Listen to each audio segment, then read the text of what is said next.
ओम शांति। 14 अक्टूबर 2024 बाबा के महावाक्य। मीठे बच्चे, हियर नो इविल।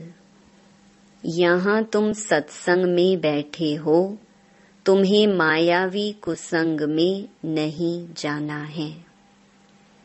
कुसंग लगने से ही संशय के रूप में घुटके आते हैं। प्रश्न: इस समय किसी भी मनुष्य को स्पिरिचुअल नहीं कह सकते हैं, क्यों? उत्तर: क्योंकि सभी देह अभिमानी हैं।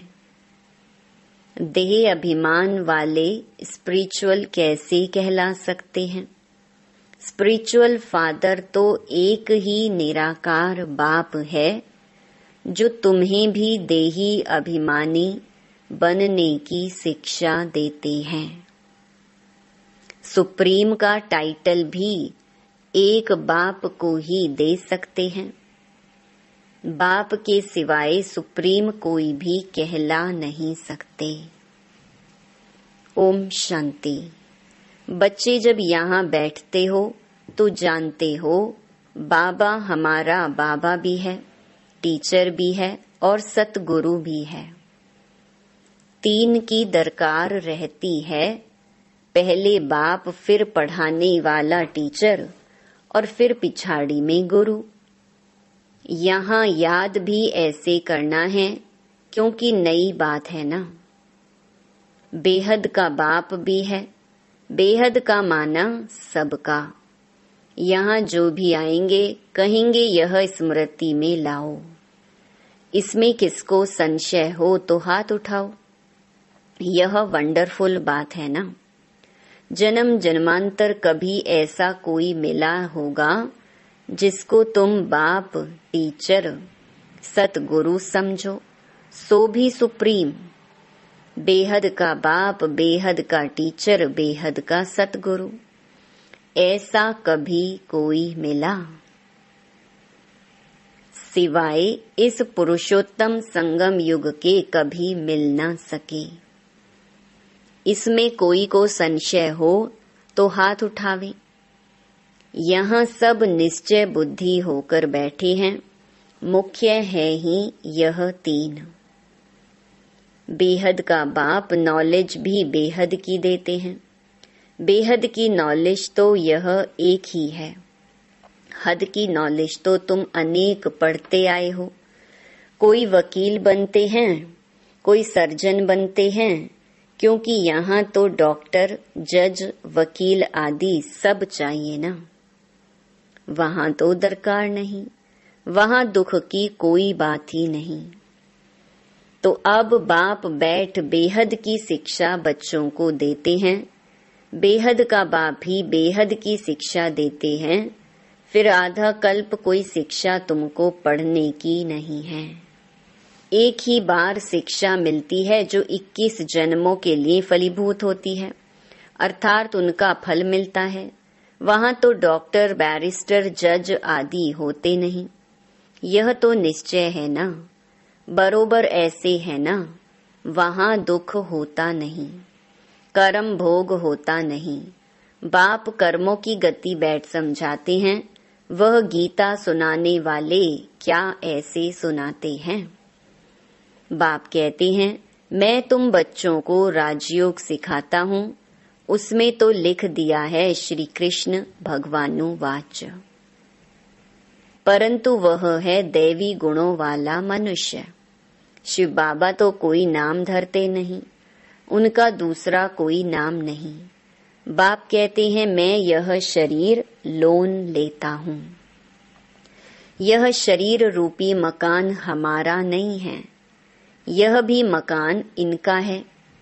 खिड़कियां आदि सब हैं। तो बाप समझाते हैं, मैं तुम्हारा बेहद का बाप अर्थात सभी आत्माओं का बाप हूँ। पढ़ाता भी हूँ आत्माओं को। इनको कहा जाता है स्पिरिचुअल फादर अर्थात रूहानी बाप। और कोई को भी रूहानी बाप नहीं कहेंगे। यहाँ तुम बच्चे जानते हो यह बेहद का बाप है। अब स्पिरिचुअल कॉन्फ्रेंस हो रही है। वास्तव में स्पिरिचुअल कॉन्फ्रेंस तो है ही नहीं, वह तो सच्चे स्पिरिचुअल है नहीं, देह अभिमानी हैं। बाप कहते हैं बच्चे देही अभिमानी भव, देह का अभिमान छोड़ो। ऐसे थोड़े ही किसको कहेंगे। स्पिरिचुअल अक्षर अभी डालते हैं, आगे सिर्फ रिलीजियस कॉन्फ्रेंस कहते थे। स्पिरिचुअल का कोई अर्थ नहीं समझते हैं। स्पिरिचुअल फादर अर्थात निराकारी फादर। तुम आत्माएं हो स्पिरिचुअल बच्चे। स्पिरिचुअल फादर आकर तुमको पढ़ाते हैं। यह समझ और कोई में हो ना सके। बाप खुद बैठ बतलाते हैं कि मैं कौन हूँ। गीता में यह नहीं है। मैं तुमको बेहद की शिक्षा देता हूँ। इसमें वकील, जज, सर्जन आदि की दरकार नहीं, क्योंकि वहाँ तो एकदम सुख ही सुख है, दुख का नाम निशान नहीं होता। यहाँ फिर सुख का नाम निशान नहीं है। इसको कहा जाता है प्रायलोप। सुख तो काग विष्टा समान है, जरा सा सुख है तो बेहद सुख की नॉलेज दे कैसे सकते। पहले जब देवी देवताओं का राज्य था तो सत्यता 100% थी। अभी तो झूठ ही झूठ है। यह है बेहद की नॉलेज।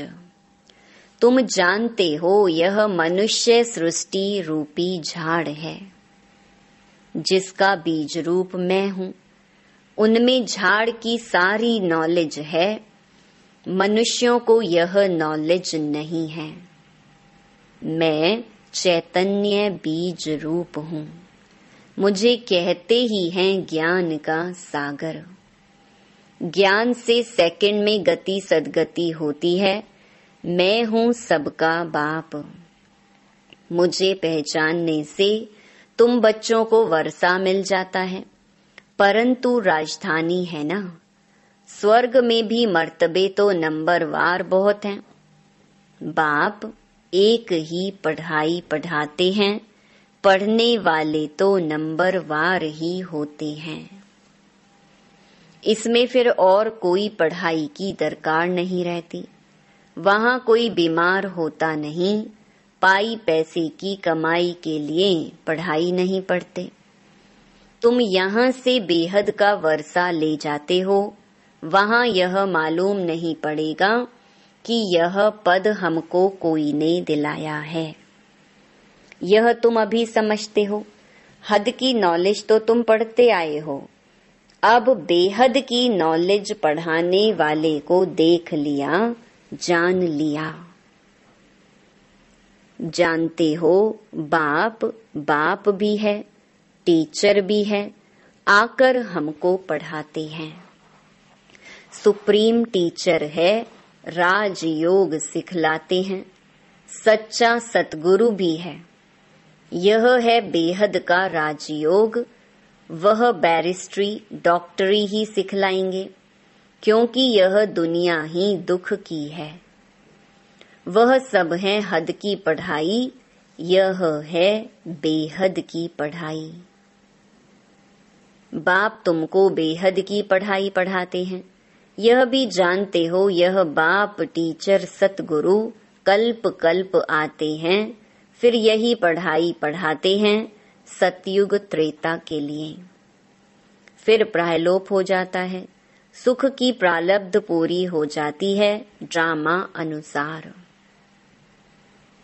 यह बेहद का बाप बैठ समझाते हैं। उनको ही पतित पावन कहा जाता है। श्री कृष्ण को त्वमेव माता च पिता व पतित पावन कहेंगे क्या? इनके मर्तबे और उनके मर्तबे में रात दिन का फर्क है। अब बाप कहते हैं मुझे पहचानने से तुम सेकंड में जीवन मुक्ति पा सकते हो। अब श्री कृष्ण भगवान अगर होता तो कोई भी झट पहचान ले। श्री कृष्ण का जन्म कोई दिव्य अलौकिक नहीं गाया हुआ है, सिर्फ पवित्रता से होता है। बाप तो कोई के गर्भ से नहीं निकलते हैं। समझाते हैं, मीठे मीठे रूहानी बच्चों, रूह ही पढ़ती है। सब संस्कार अच्छे व बुरे रूह में रहते हैं। जैसे जैसे कर्म करते हैं उस अनुसार उन्हें शरीर मिलता है। कोई बहुत दुख भोगते हैं, कोई काने, कोई बहरे होते हैं। कहेंगे पास्ट में ऐसे कर्म किए हैं जिसका यह फल है। आत्मा के कर्मों अनुसार ही रोगी शरीर आदि मिलता है। अभी तुम बच्चे जानते हो, हमको पढ़ाने वाला है God father. God teacher, God preceptor है। उसको कहते हैं गॉड परम आत्मा। उसको मिलाकर परमात्मा कहते हैं सुप्रीम सोल। ब्रह्मा को तो सुप्रीम नहीं कहेंगे। सुप्रीम अर्थात ऊंच ते ऊंच, पवित्र ते पवित्र। मर्तबे तो हर एक के अलग अलग हैं। श्री कृष्ण का जो मर्तबा है वह दूसरे को मिल नहीं सकता। प्राइम मिनिस्टर का मर्तबा दूसरे को थोड़े ही देंगे। बाप का भी मर्तबा अलग है, ब्रह्मा विष्णु शंकर का भी अलग है। ब्रह्मा विष्णु शंकर देवता हैं, शिव तो परमात्मा है। दोनों को मिलाकर शिव शंकर कैसे कहेंगे? दोनों अलग अलग हैं ना समझने के कारण शिव शंकर को एक कह देते हैं। नाम भी ऐसे रख देते हैं। यह सब बातें बाप ही आकर समझाते हैं। तुम जानते हो यह बाबा भी है, टीचर भी है, सतगुरु भी है। हर एक मनुष्य को बाप भी होता है, टीचर भी होता है और गुरु भी होता है। जब बूढ़े होते हैं तो गुरु करते हैं। आजकल तो छोटेपन में ही गुरु करा देते हैं। समझते हैं अगर गुरु नहीं किया तो अवज्ञा हो जाएगी। आगे 60 वर्ष के बाद गुरु करते थे, वह होती है वानप्रस्थ अवस्था। निर्वाण अर्थात वाणी से परे स्वीट साइलेंस होम, जिसमें जाने के लिए आधा कल्प तुमने मेहनत की है, परंतु पता ही नहीं तो कोई जा नहीं सकते। किसको रास्ता बता कैसे सकते? एक के सिवाय तो कोई रास्ता बता न सके। सबकी बुद्धि एक जैसी नहीं होती है। कोई तो जैसे कथाएं सुनते हैं, फायदा कुछ नहीं, उन्नति कुछ नहीं। तुम अभी बगीचे के फूल बनते हो, फूल से कांटे बने, अब फिर कांटे से फूल बाप बनाते हैं। तुम ही पूज्य फिर पुजारी बने। 84 जन्म लेते लेते सतो प्रधान से तमो प्रधान पतित बन गए। बाप ने सीढ़ी सारी समझाई है। अब फिर पतित से पावन कैसे बनते हैं, यह किसको भी पता नहीं। गाते भी है ना, हे पतित पावन आओ, आकर हमको पावन बनाओ। फिर पानी की नदियां, सागर आदि को पतित पावन समझ क्यों जाकर स्नान करते हैं? गंगा को पतित पावनी कह देते हैं, परंतु नदियां भी कहाँ से निकली? सागर से ही निकलती है ना। यह सभी सागर की संतान हैं, तो हर एक बात अच्छी रीति समझने की होती है। यहाँ तो तुम बच्चे सत्संग में बैठे हो, बाहर कुसंग में जाते हो तो तुमको बहुत उल्टी बातें सुनाएंगे। फिर यह इतनी सब बातें भूल जाएंगी। कुसंग में जाने से घुटका खाने लग पड़ते हैं। संशय का तब मालूम पड़ता है, परंतु यह बातें तो भूलनी नहीं चाहिए। बाबा हमारा बेहद का बाबा भी है, टीचर भी है, पार भी ले जाते हैं। इस निश्चय से तुम आए हो। वह सभी हैं जिस्मानी लौकिक पढ़ाई, लौकिक भाषाएं। यह है अलौकिक। बाप कहते हैं मेरा जन्म भी अलौकिक है। मैं लोन लेता हूँ, पुरानी जूती लेता हूँ, सो भी पुराने ते पुरानी, सबसे पुरानी है यह जूती। बाप ने जो लिया है इसको लॉन्ग बूट कहते हैं। यह कितनी सहज बात है। यह तो कोई भूलने की नहीं है, परंतु माया इतनी सहज बातें भी भुला देती है। बाप बाप भी है, बेहद की शिक्षा देने वाला भी है, जो और कोई दे ना सके। बाबा कहते हैं भल जाकर देखो कहाँ से मिलती है। सब हैं मनुष्य, वह तो यह नॉलेज दे ना सके। भगवान एक ही रथ लेते हैं, जिसको भाग्यशाली रथ कहा जाता है, जिसमें बाप की प्रवेशता होती है। पद्मा पदम भाग्यशाली बनाने, बिल्कुल नजदीक का दाना है। ब्रह्मा सो विष्णु बनते हैं, शिव बाबा इनको भी बनाते हैं, तुमको भी इन द्वारा विश्व का मालिक बनाते हैं।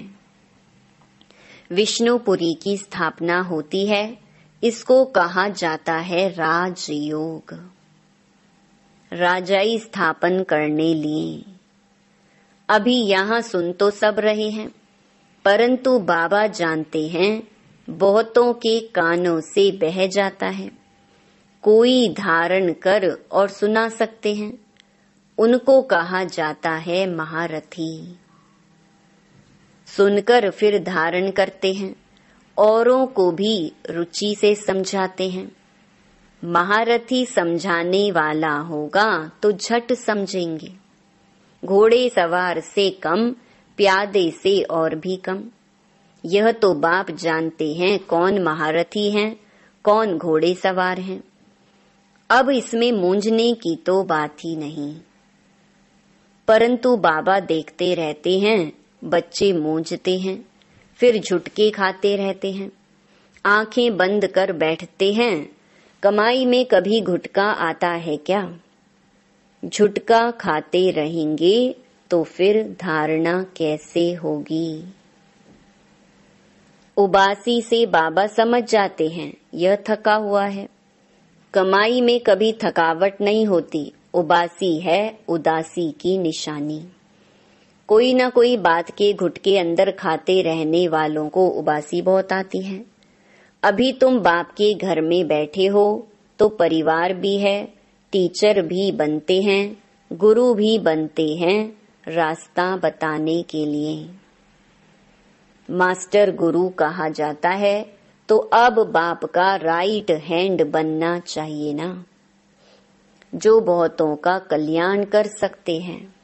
धंधे सभी में है नुकसान, बिगर धंधे नर से नारायण बनने के। सभी की कमाई खत्म हो जाती है, नर से नारायण बनने का धंधा बाप ही सिखलाते हैं, तो फिर कौन सी पढ़ाई पढ़नी चाहिए? जिनके पास धन बहुत है वह समझते हैं स्वर्ग तो यहाँ ही है। बापू गांधी ने राम राज्य स्थापन किया। अरे दुनिया तो यह पुरानी तमो प्रधान है ना, और ही दुख बढ़ता जाता है। इनको राम राज्य कैसे कहेंगे? मनुष्य कितने बेसमझ बन पड़े हैं। बेसमझ को तमो प्रधान कहा जाता है, समझदार होते हैं सतो प्रधान। यह चक्र फिरता रहता है, इसमें कुछ भी बाप से पूछने का नहीं रहता। बाप का फर्ज है रचता और रचना की नॉलेज देना। वह तो देते रहते हैं, मुरली में सब समझाते रहते हैं, सभी बातों का रिस्पॉन्ड मिल जाता है। बाकी पूछेंगे क्या? बाप के सिवाय कोई समझा ही नहीं सकते तो पूछ भी कैसे सकते? यह भी तुम बोर्ड पर लिख सकते हो, एवर हेल्दी एवर वेल्दी, 21 जन्म के लिए बनना है तो आकर समझो। अच्छा, मीठे मीठे सिकी लधे बच्चों प्रति मात पिता बाप दादा का याद प्यार और गुड मॉर्निंग। रूहानी बाप की रूहानी बच्चों को नमस्ते।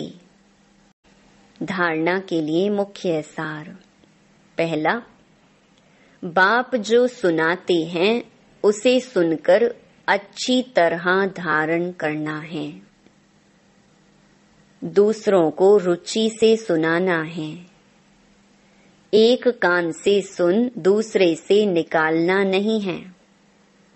कमाई के समय कभी उबासी नहीं लेनी है।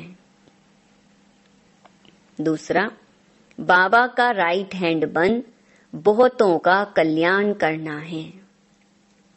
नर से नारायण बनने और बनाने का धंधा करना है।